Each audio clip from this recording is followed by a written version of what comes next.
SMN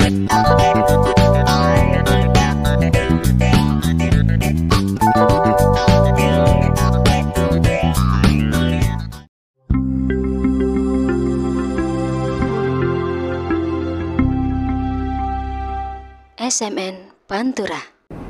Assalamualaikum warahmatullahi wabarakatuh. Halo Sobat Suara Merdeka, kembali lagi di channel favorit kita SMN Pantura Podcast bersama saya Usma Wardani pada segmen Warung Coaching. Ya, Sobat Suara Merdeka, pada episode kali ini kita akan membahas terkait kemudahan dalam pelayanan perizinan berusaha di Kabupaten Tegal. Sudah bergabung bersama kita di sini Kepala Dinas Penanaman Modal dan Pelayanan Terpadu Satu Pintu DPMPTSP Kabupaten Tegal, Bapak Desi Arifianto SOS MT. Selamat bergabung, selamat siang Pak Desi. Selamat siang Mbak Dani. Gimana kabarnya Pak siang ini? Alhamdulillah, baik sekali dan senang sekali ini. Baru pertama ini ya Pak ya? Iya, baru pertama kali, tapi suasana kayaknya udah nyaman ini. Udah kayak temen nih Pak? Iya, kayak teman. Baik Pak, langsung saja ya Pak ya. Iya, Mbak Dani. Bagaimana sih peran dan fungsi Dinas Penanaman Modal dan Pelayanan Terpadu Satu Pintu DPMPTSP dalam mendukung pengusaha lokal? Ya, terima kasih Mbak Dani. Jadi dengan ditetapkannya Undang-Undang Cipta Kerja, itu dimana salah satunya adalah memudahkan untuk berusaha, kemudian juga untuk investasi penanaman modal. Dan kami yang kebetulan diamanai menjadi Kepala Dinas Penanaman Modal dan Pelayanan Terpadu Satu Pintu Kabupaten Tegal tentunya harus mengimplementasikan Undang-Undang Cipta Kerja tersebut dengan segala turunannya. Dan memang dengan adanya undang-undang tersebut diharapkan akan memberikan kemudahan kepada pelaku usahanya, khususnya kepada pelaku usaha UMKM dan juga lokal Kabupaten Tegal semacam itu Mbak Dani. Itu khusus UMKM juga sekarang?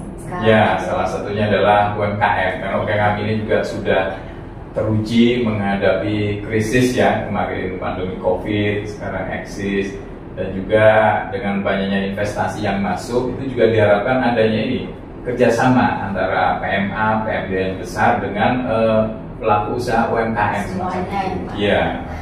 Pak, bagaimana sih proses kalau ini untuk mungkin hanya nggak untuk UMKM saja, proses untuk mendapatkan perizinan usaha di DPMPTSP? Iya. Jadi untuk perizinan mungkin yang pertama untuk ini dulu ya, yang skala besar ya, misalnya PMA semacam itu. Yang perlu diketahui adalah ruangnya dulu Mbak Dani. Jadi tata ruangnya dulu. Bangunan seperti itu. Ketersediaan lahannya, ruangnya itu apakah masuk kawasan industri, kawasan peruntukan industri, atau dia lahan sawah dilindungi, atau ini lahan hijau semacam itu. Jadi yang pertama itu yang bagi para pelaku usaha diharapkan untuk memperoleh informasi tata ruang dulu, ITR. Itu kita sudah ada Perda nomor 2 tahun 2023 tentang RT/RW tata ruang Kabupaten Tegal. Bisa minta informasi, bisa mendatangi kantor kami di Mall Pelayanan Publik di Procot untuk memperoleh informasi tata ruang, sehingga nanti ketika berusaha itu lahannya tidak bermasalah semacam itu. Itu bagi yang mungkin investor ya, investor besar. Yang besar ya, jadi harus tahu tempatnya. Ya, tempatnya dulu itu sesuai enggak dengan tata ruangnya, sehingga nanti perizinan selanjutnya misalnya AMDAL, AMDAL Lalin, izin usaha, PBG, kemudian laik fungsi itu bisa terbit dengan lancar. Jadi kalau misalnya lahannya itu tidak diperuntukkan untuk industri, tidak bisa dilanjutkan. Ya, tidak bisa. Jadi pengusahanya sudah tahu duluan nih, ya, tidak bisa gitu. Jadi sebelum investasi itu harus lahannya itu sesuai nggak dengan tata ruang semacam itu. Apakah terdapat perbedaan signifikan dalam proses perizinan usaha sebelum dan setelah adanya layanan terpadu satu pintu itu, Pak? Ya, memang selama ini pelaku usaha sebelum adanya mall pelayanan publik itu seringkali harus mendatangi dinas-dinas teknis yang tempatnya kadang ini berjauhan atau semacam itu. Tetapi dengan adanya mall pelayanan publik, MPP Kabupaten Tegal itu yang diberi nama adalah Mall Pelayanan Publik Satya Dahayu. itu diresmikan oleh Menpan RB secara serentak bersama 14 MPP kabupaten kota lain tanggal 13 Juli tahun 2023. Sehingga dengan adanya MPP di kita ada 22 booth layanan dari BUMN, BUMD, OPD teknis. Di kita ada DPU, ada Dinkes, ada Bapenda, itu yang pendapatan, ada kantor pajak juga. Sehingga nanti pelaku usaha cukup mendatangi mall pelayanan publik, nanti bisa mendapat berbagai macam pelayanan. Tentunya akan memudahkan lah semacam itu. Iya, jadi kan nggak perlu ke dinas pindah-pindah gitu ya Pak, jadi langsung jadi satu aja. Seperti itu. Pak, tadi kan kembali lagi ke UMKM. Nah, itu pertama tadi kan untuk industri besar ya. Yang kedua perizinan untuk pelaku usaha UMKM. Nah, ini yang menarik semacam ini, bahwa UMKM di kita berdasarkan data dari Dinas Perdagangan Koperasi dan UKM itu ada 117.000 sekian itu UMKM. Yang memiliki izin itu baru sekitar 20.000 sekian, berarti baru sekitar antara 18% lah. Nah, saat ini dengan adanya kemudahan-kemudahan dalam pelayanan perizinan itu kami mendorong UMKM untuk mengurus perizinan. Karena sebagaimana kita ketahui kemarin sempat ya bagi pelaku usaha dalam tanda kutip ini sertifikat halal itu diharapkan tanggal 17 Oktober itu pelaku usaha itu sudah memiliki sertifikat halal. 17 Oktober. Tetapi kemudian pemerintah nampaknya nggak tercapai nih karena butuh persiapan akhirnya diundur sampai 2 tahun. Nah, UMKM Kabupaten Tegal yang 117.000 sekian ini sedang kita dorong untuk memiliki perizinan. Yang pertama adalah perizinan ini Mbak, NIB, nomor induk berusaha. Dengan adanya undang-undang ini, maka pemerintah sekaligus juga meluncurkan namanya OSS, Online Single Submission. Jadi sistem elektronik untuk pendaftaran perizinan yang diharapkan sambil di rumah, jadi bisa itu 5 menit itu bisa terbit izinnya, nomor induk berusaha. Jadi cukup KTP, kemudian nomor WA itu dengan diupload dokumennya, kemudian kita pilih KBRI-nya, klasifikasi baku lapangan industri ini di kita, misalnya kodenya berapa semacam itu, nanti NIB bisa terbit 5 menit. Nah, ini yang harus kita dampingi semacam itu. Meskipun setelah NIB itu ada ini perizinan PB Unku. Ya, PB Unku itu perizinan berusaha untuk menunjang kegiatan usaha. Jadi kalau NIB itu nomor induk berusaha, kemudian ditindaklanjuti dengan PB Unku. Jadi misalnya sertifikat layak sehat, sertifikat layak higienis, tanda daftar gudang, kemudian label, itu disebut ini Mbak, PB Unku. Jadi ketika akan mengoperasionalkan sebuah kegiatan itu harus melengkapi dengan PB Unku. Nah, ini kita dampingi ini. Pak, kalau untuk UMKM itu kan setahu saya mungkin kayak usaha masyarakat yang kecil, rumah gitu ya. Nah, itu untuk sosialisasinya gimana tuh Pak? Maksudnya untuk agar mereka tuh didaftarkan seperti itu. Kan kadang-kadang misalkan bikin makanan kan nggak berpikir untuk didaftarkan seperti itu. Jadi kami bekerja sama dengan OPD teknis. Jadi kami melihat OPD itu memiliki ada program kegiatan atau mungkin UMKM binaan semacam itu Mbak. Misalnya Dinas Pertanian dan Ketahanan Pangan, Kapetan, dia memiliki UKM binaan yang bergerak di sektor ini, misalnya pertanian, kemudian hasil olahan tanaman, hasil olahan pangan semacam itu. Kita bekerjasama pendampingan. Kemudian juga dengan ini yang Dinas Perikanan, dia ada Pokdakan, Poklasar, kelompok pedagang ikan dan kelompok pengolah hasil pemasaran, itu juga kita dampingi.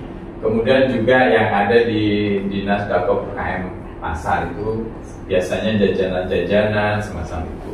Dan bahkan kita hadir di ini Mbak, program Tilik Desa Bupati. Kita hadir sosialisasi semacam itu. Jadi memang ada upaya dari DPTSP ya. UKM. Kita juga jemput bola semacam itu, bekerja sama. Jadi meskipun mungkin masih banyak ya, karena jangkauan Kabupaten Tegal kan ini cukup luas ya, dari Pantura sampai ke ini. Jadi untuk UMKM sendiri di Kabupaten Tegal itu sudah berapa banyak Pak yang terdaftar? Ya, kalau kita mengacu data dari program yang baru itu. Dengan program ini memang kami lebih ke ini Mbak, percepatan pendampingan. Sebagai contoh, kemarin kami bekerjasama dengan Dinas Kesehatan, ada program PMT lokal, program makanan tambahan produk lokal. Nah, gitu. Kemudian masing-masing puskesmas itu ada pendampingan terhadap pelaku usaha yang bergerak di sektor pangan olahan dan juga jasa boga, kemudian catering. Nah, dan pelaku usaha ini ketika nanti ikut dalam program PMT, dia harus terdaftar di ini Mbak, e-katalog. Sekarang kan e-katalog. Nah, untuk masuk dalam e-katalog, dia harus mempunyai izin NIB, kemudian sertifikat layak higienis, dan juga telah mengikuti pelatihan pelatihan keamanan pangan. Nah, ini kita dampingi. Jadi kita hadir di situ, menyiapkan NIB, kita dampingi untuk OSS-nya, tadi yang PBU layak higienis, sehingga nanti terbit dan bisa terdaftar di e-katalog semacam ini. Jadi itu yang beberapa yang kami lakukan Mbak dalam pendampingan. Jadi nanti pelaku UMKM ini sudah tahu ya Pak, nanti urut-urutannya itu sudah tahu, misalnya dari DPTSP nanti ke Dinas Kesehatan itu sudah ada sosialisasinya seperti itu ya. Jadi harapannya memang kami DPMPTSP yang melakukan koordinasi dengan dinas teknisnya, bukan pelaku usahanya secara langsung. Dan supaya tidak ada pengulangan persyaratan, misalnya di sini dimintain fotokopi KTP, di sini dimintai fotokopi KTP lagi. Jadi sudah satu pintu saja. Seperti itu. Kita dorong ke sana, Mbak. Pak, kalau UMKM sendiri itu banyak yang sudah masuk ini di e-katalog seperti itu? Mungkin belum banyak, Mbak. Belum banyak. Pak, tantangan utama yang dihadapi di DPTSP memastikan pelayanan perizinan usaha yang cepat dan efektif. Tantangannya bagaimana mengatasinya? Jadi tantangannya memang saat ini di mall pelayanan publik itu Mbak, terdiri dari 22 booth layanan ya, tadi baik itu BUMN, BUMD, kemudian OPD teknis. Itu saat ini memang harus kita kolaborasikan Mbak. Jadi tadi yang kami sampaikan, misalnya tidak ada persyaratan pengulangan, persyaratan misalnya habis ngurus ini dimintain persyaratan yang sejenis macam itu. Kemudian mindset kami, kompetensi kami juga harus kita tingkatkan Mbak, khususnya teman-teman itu, supaya ketika ada pemohon izin kita terima dan kita bisa menjelaskan dengan benar dan clear. Jadi supaya tidak terjadi ini, katanya ini semacam ini, katanya itu ya mungkin Mbak Dani pernah mengalami lah, katanya ini kok nggak bisa lah itu. Jadi memang kita sering kali harus koordinasi dengan OPD teknis semacam itu. Jadi dengan berbagai bidang usaha itu misalkan dari Dinas Kesehatan, dari pertanian, semuanya jadi satu ke DPTSP. Pak, kalau upaya DPTSP dalam meningkatkan transparansi proses perizinan kepada para pemohon. Nah, jadi pemohon izin yang mengurus di kami Mbak, bisa memantau prosesnya itu di siapa sih berkas perizinannya. Karena lewat aplikasi. Tadi yang OSS. Kemudian ada satu lagi nih Mbak, aplikasi namanya ini Si Cantik. Si Cantik. Itu untuk aplikasi pelayanan perizinan non berusaha sih Mbak, non berusaha. Tapi ya ini Pusat Data Nasional kita kan sedang diserang ini ya ransomware ya. Ini kemudian aplikasinya ini masih down dan masih, insya Allah besok tanggal 3 informasi yang kami dapat aplikasi Si Cantik ini bisa running kembali dan pelaku usaha bisa memantau ini Mbak. Memantaunya dari aplikasi. Itu ya. Jadi udah sampai mana? Iya, sampai mana? Kok SOP-nya sekian hari ini belum sampai itu. Kemudian berikutnya kami setiap tahun itu dinilai oleh Ombudsman, Mbak. Oh iya. Penilaian ORI, Ombudsman Republik Indonesia. Kemarin kami juga baru dinilai itu. Bahkan penilai asesor juga langsung tanya kepada pemohon izin, kemudian ngecek SOP kita, itu juga semua ditanya. Berikutnya kita juga melakukan survei kepuasan masyarakat, SKM survei.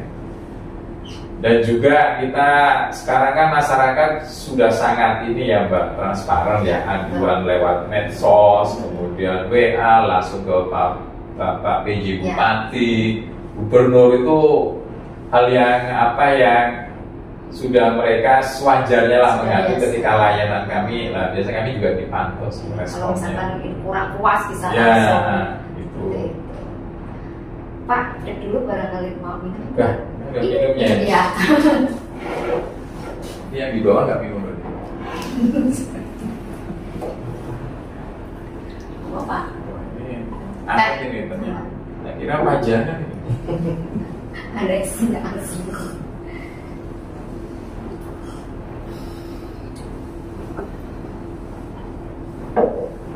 Seru ya Pak, bicara kita tentang perizinan ini hal yang kami harus 24 jam Mbak. Mungkin kan dulu orang nggak berpikir sampai seperti itu ya Pak. Sekarang mikirnya tuh rumit, kalau dulu pikirnya rumit ya, harus kesini, harus kesini. Sekarang mungkin lebih dipermudah lagi. Tantangan kita Mbak, membuktikan bahwa pemerintah dengan adanya Undang-Undang Cipta Kerja, kemudian membuat aplikasi OSS, aplikasi Si Cantik, itu harusnya benar-benar memudahkan pada pelaku usaha. Karena dengan memiliki izin, pelaku usaha itu nanti dia bisa bekerja sama, berjejaring, kemudian dapat modal, kemudian kita bantu marketingnya, semacam itu. Pak, kalau misalkan ya ada tempat usaha nih, tempat usaha itu belum memiliki izin seperti itu, itu dari pihak terkait itu untuk pengecekannya itu seperti apa ya Pak?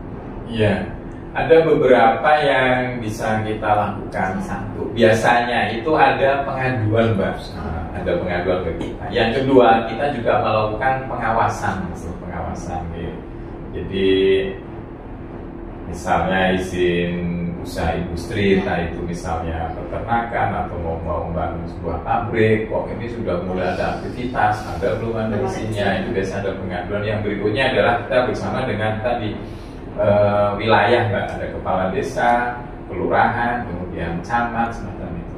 Dan juga kita melakukan ini pengawasan. Tapi misalkan belum ada izinnya, tapi dari itu ada data seperti itu apa enggak Pak?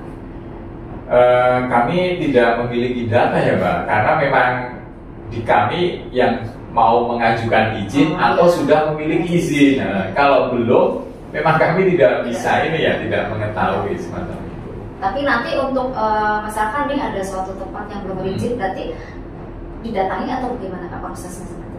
Ya, misalnya kita mengetahui, maka kita akan mendatangi.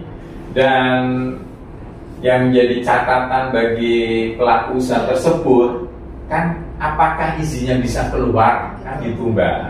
Ketika dia sudah berusaha, memiliki usaha atau bahkan sampai sudah operasional tidak memiliki izin, ketika kita datangi, kita cek dengan aturan yang ada, kok tidak sesuai dengan aturan, misalnya lahannya di Perdata Taruang peruntukannya bukan untuk industri. Itu kan berarti izinnya tidak bisa keluar Mbak. Ketika tidak keluar berarti kan nanti ada penegakan perda kan. Nah, bisa ditutup nanti Mbak perusahaan tersebut. Berarti itu ada kayak sanksinya seperti itu? Iya, nah, izin tidak keluar, dia melanggar aturan, kan bisa diproses selanjutnya ketika pelaku usaha tersebut melanggar aturan terkait dengan perusahaan tersebut. Ya. Pak, saya tertarik tadi dengan UMKM. Itu UMKM itu ada misalnya UMKM besar, kecil, menengah, itu ada kategorinya? Iya, memang ada kategorinya Mbak Ibu. Sepengetahuan saya kalau di bawah 5M itu masih kategori kecil itu Mbak. 5M masih kecil ya. Kemudian juga izin usaha itu di OSS Mbak, itu ada tingkat risikonya. Jadi tingkat risiko itu misalnya risiko rendah, kemudian menengah rendah, menengah tinggi, dan risiko tinggi itu. Jadi nanti pelaku usaha ketika dia menentukan resikonya, itu kelengkapan perizinannya tadi Mbak, itu juga kalau rendah ya otomatis lebih mudah semacam itu ya. Kalau UMKM memang di bawah ini Mbak, 5 miliar itu masih kategorinya itu masih kecil ya. Pak, kalau proses dari awal perizinan sampai terakhir itu membutuhkan waktu berapa lama? Ya, ini Mbak, salah satu tantangannya ini ya. Kalau berkasnya lengkap, ya berkasnya lengkap itu tadi kami sampaikan kalau nomor induk berusaha ya, kalau dia lengkap ya berarti cuma 5 menit bisa selesai. Oh, itu dalam minum ya. Kemudian misalnya tadi yang sertifikat layak sehat, misalnya layak higienis, itu ada persyaratan dia telah mengikuti pelatihan, kemudian nanti dilakukan peninjauan lokasi, kemudian ada hasil uji labnya semacam itu Mbak. Jadi memang masing-masing ini ada ininya sih, ada SOP-nya semacam tergantung itu. usahanya apa? Iya, tergantung usahanya. Untuk berkas-berkasnya sendiri seperti apa Pak contohnya? Nah, kalau sekarang berkas-berkas tersebut mekanismenya di-upload Mbak itu. Misalnya tadi Mbak, persyaratan dasarnya paling KTP, kemudian luasan usahanya, kemudian misalnya ini yang jajanan kering ya, salah satu contohnya adalah dia di ini Mbak, di OSS, di TBU tadi, itu sudah tinggal milih jajanan saya produknya apa sih? Nastar, itu sudah ada pilihan Nastar. Nastar adalah itu udah ada jelas. Kemudian ininya bahannya apa? Berarti tepung terigu dengan ini, itu juga ada input data semacam itu Mbak. Lah ini yang seringkali masyarakat itu agak ribet kan, karena ini sih di aplikasi lah. Oleh karena itu kami melakukan ini Mbak, pendampingan semacam itu. Berarti bisa dari ya, kami juga ada pendampingan ya, kami pendampingan sampai selesai. Ya, sampai terbit itu. Pak, ada nggak Pak contoh cerita dari pengusaha yang sukses dengan maksudnya dia puas dengan pelayanan DPPTSP sendiri? Ya, ini kalau ini berarti nanti podcastnya kita ini Mbak, dari mana di sini, kemudian nanti bertiga ya. Tapi yang jelas saat ini aduan ataupun komplain ke kami itu masih bisa kita kita tangani. Kemudian kalau base success story itu banyak Mbak, kalau success story ya, success story itu banyak. Kemarin kami baru saja kedatangan salah satu paguyuban UMKM, dia sedang pendampingan untuk ini Mbak, ekspor produknya ya. Kemudian ada lagi kalau yang sudah terkenalkan yang ini jajanan Jintul itu ya, Jintul yang wirausaha muda, iklannya ada di bandara, itu juga didampingi oleh OPD terkait itu sama kita. Kemudian ini kami sedang, ini kan sudah pengumuman ini Mbak, 100 wirausaha muda, 100 ya sudah. Kami nanti akan pendampingan Mbak. Jadi 100 pengusaha wirausaha muda tersebut, apakah sudah memiliki izin usaha atau belum, nanti kita dampingi semacam itu. Jadi programnya kan Tegal Golet Bos Muda itu, Tegal Golet Bos Muda. Pak, Terus saya tertarik kalau misalkan sudah keluar izin nih, di tempat A misalkan, terus berpindah itu dari awal lagi atau bagaimana? Ya, yang jelas KBLI-nya ketika tidak berubah ya Mbak, berarti NIB-nya tetap, KB-nya tetap. Jadi nanti ada perubahan lokasi. Perubahan lokasi. Lah, ketika lokasi tersebut maka ada serangkailah dicek sesuai enggak semacam itu. Tapi izin ininya tidak Mbak, NIB-nya, KBLI-nya ya, mungkin lokasinya nanti ada perubahan lokasi. Berarti itu perlu ke DPTSP lagi atau bagaimana? Ya, di DPM PTSP itu Mbak. Di DPM PTSP. Untuk hubungan antara DPRWC dengan pemerintahan Kabupaten Tegal bagaimana Pak? Kami kan ininya Pak, salah satu unit pemerintah Kabupaten Tegal, dan kami kalau sesuai PP nomor 6 tahun 2021 tentang turunannya dari Undang-Undang Cipta Kerja, kami hubungannya dengan dinas teknis itu adalah hubungan ini Mbak, koordinasi ya.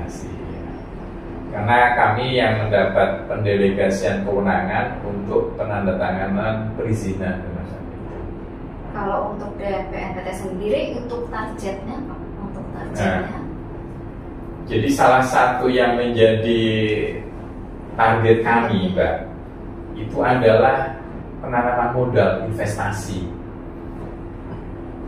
Indikator kinerja kami salah satunya itu tahun 2023 kami ditargetkan 1,6 triliun Mbak investasi. 2023 ya. Terpenuhi sampai 2 triliun sekian Mbak. Itu. Jadi targetnya 1,6, kita mampu investasinya 2 triliun sekian. Lebih ya Pak? Ya. Tahun 2024 kita ditarget 2,6 triliun ini Mbak, penanaman modal. Ini sampai triwulan 1 kemarin sudah rilis nih. Sudah tercapai 585 miliar sekian Mbak. Jadi sudah hampir 20% itu. Nah ini kita sedang menunggu ini yang triwulan kedua. Ini sedang LKPM. Jadi pelaku usaha non UMKM itu setiap triwulan harus menyampaikan LKPM Mbak. Laporan kegiatan penanaman modal itu per triwulan. Sedangkan UMKM melaporkan LKPM-nya itu per semester. Berarti ini di semester 1 atau triwulan 2 ini nanti kita menerima laporan LKPM bagi yang non UMKM, dan satu lagi adalah laporan LKPM dari UMKM ini. Dan targetnya kita itu bukan menarget sendiri Mbak, yang menargetkan adalah ini provinsi. Provinsi yang ngasih target adalah BKPM pusat. Kalau nggak salah target nasional itu 2.400 triliun sekian kalau nggak salah, itu dibagi se-Indonesia itu Mbak. Nah, Kabupaten Tegal tahun 2024 mendapat target investasi 2,6 triliun Mbak. Itu kalau boleh tahu itu yang banyak di Kabupaten Tegal investasinya apa ya? Ya.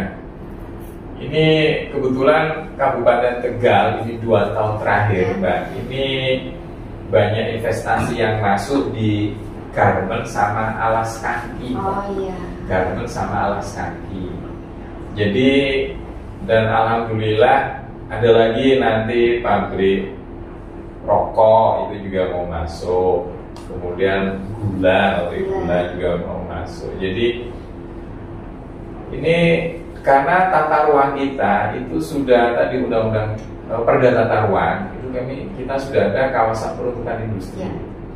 Dan ternyata para investor Mbak, ini sistemnya ketok keluar Mbak. Jadi kalau kita layani dengan baik, dia nanti menyambung ke sana dan mereka nanti datang semacam itu Mbak. Dan kalau kita lihat saat ini berarti Kabupaten Tegal ini dalam ranah investasi. Memang harus kita jaga investasinya harus berkelanjutan. kemudian ramah lingkungan, kemudian secara sosial juga tidak memberikan dampak yang negatif semacam itu. Pak, berarti kalau untuk yang tahun 2023 kemarin karena mungkin investasinya banyak di situ ya, karena udah ditarget itu ya. Kalau untuk daerah di kabupaten Tegal sendiri itu yang daerah mana Pak yang banyak investasi? Jadi kami yang kawasan peruntukan industri, kalau dimulai dari selatan itu ada Kecamatan Margasari, Balapulan, kemudian Lebak Siu, Mbak. Oh, jadi seurutan itu ya? Ya, kalau di Margasari, Balapulan, Lebak Siu. Kemudian ke utara ini Adiwera ada sedikit lah kawasan peruntukan industri. Kemudian mulai banyak lagi daerah ini Surodadi, Warurejo, Warurejo, Surodadi. Itu yang kawasan peruntukan industrinya cukup besar. Karena lahannya juga. Iya, lahannya masih. Kalau di daerah Selawi, Pangkah itu arah-arah penusupan itu, Mbak, arah ke timur ya. Jadi untuk program OSS sendiri itu cukup berhasil ya Pak ya? Iya, jadi OSS ini yang saat ini cukup berhasil dalam membantu pelaku usaha untuk memudahkan penerbitan perizinan berusaha, Mbak. Pak, sekarang harapan dari DPR sendiri apa Pak? Ke depannya? Ya, kami menghimbau kepada pelaku usaha, kemudian khususnya UMKM, untuk mari kita memiliki perizinan, karena dengan memiliki perizinan akan banyak manfaatnya. Satu, bisa untuk penambahan modal, kemudian kedua bisa mendapatkan pelatihan, kemudian bisa dibantu marketing, jejaring, dan juga bisa lebih luas lah, nyaman ketika berusaha. Kemudian misalnya ada kendala, ada keengganan, silahkan ke DPNSP, nanti kita bantu, kita fasilitasi, kita dampingi. Itu berarti di lokasinya di Jalan Ahmad Yani. Sudah di situ ya, tempatnya nyaman, ber-AC, ya namanya mall ya, namanya mall. Kami ke depan sih juga sedang kita kaji, yang namanya mall kan harusnya bisa buka hari libur, siang hari, sore, malam hari ya Mbak. Akhir pekan, di sana ada masyarakat Kabupaten Tegal atau investor yang berlibur di akhir pekan, tapi layanan kita buka, kan itu nanti bisa mereka memanfaatkan ya. Nah, jadi perizinan memang harus semacam itu. Jadi sedang kita kaji kesiapannya, Pak. Ini banyak sekali informasi yang kita dapatkan dari Pak Desi. Terima kasih banyak. Mungkin lain waktu bisa sering-sering lagi ya Pak ya, tentang perizinan di DPNSP. Terima kasih Pak Desi. Terima kasih Mbak Dani, dan semoga Suara Merdeka Network ini dengan program podcastnya akan bisa mengedukasi kepada masyarakat secara luas ya terkait dengan program-program semuanya. Ya Sobat Suara Merdeka, itu tadi pembahasan kita terkait kemudahan dalam melayan perizinan berusaha di Kabupaten Tegal. Terima kasih telah menonton episode kali ini. Jangan lupa like, comment, subscribe, dan share video-video SMN Podcast. Sampai jumpa. Waalaikumsalam warahmatullahi wabarakatuh. Waalaikumsalam warahmatullahi wabarakatuh.